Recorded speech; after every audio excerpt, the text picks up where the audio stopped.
Nasubukan mo na bang pagsamahin ang nilagang kamote, powdered milk, asukal, at iba pang mga sangkap para makagawa ng masarap na merienda? Hindi pa.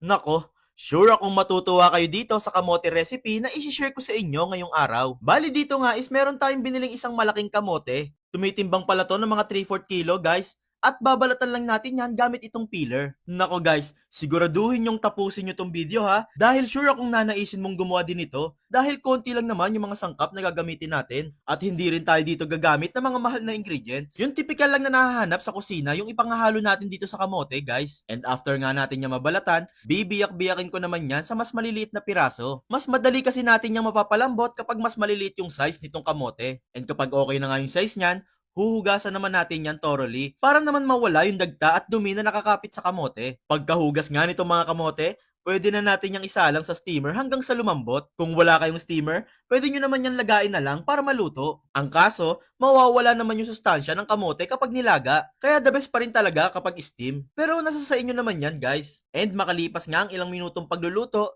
lumambot na tong kamote at pwede na natin yang hanguin. Lagay lang natin yan sa bowl at maglalagay din tayo dyan ng isang pack lang ng powdered na gatas. At syempre, para tumamis, maglalagay tayo dyan ng 4 na kutsara lang ng asukal. Depende yung dami ng asukal sa gusto nyong tamis guys ha. Pwede nyong dagdagan at pwede din namang bawasan. Then sa kadurugin ng kamote kasama ng asukal at gatas. Shoutout ko lang pala itong 4 nating solid viewers na nagpapabati sa comment section. Hello po sa inyo, Ma'am Rosette Villanueva ng Nueva Ecija, Ma'am Laza Sinense ng Pangasinan, Ma'am Alicia Bernaldez ng Rizal, at si Ma'am Remedios Fernandez ng Bicol. Maraming salamat po sa walang sawang pagsubaybay. And kapag nga nahalo na natin yan ng husto, pwede na natin yang lagyan ng 1/4 kilo ng first class na harina. Itong harina ang siyang magpapabind or magpapabuo ng husto dito sa ating gagawing merienda guys. Kung walang mabilhan ng first class na harina, pwedeng-pwede naman po yung all-purpose flour lang. Magdadagdag din pala tayo dito ng isang pirasong itlog at haluin natin ng husto itong mixture gamit ang ating mga kamay. Mas okay kung kamay yung gagamitin natin guys para halong-halo talaga yung mixture at mag-well distribute yung mga sangkap na nilagay natin. And kapag ganyan na nga parang naging dough na itong mixture, huhulmahin naman natin yan ng hugis pa donut. Nga pala guys,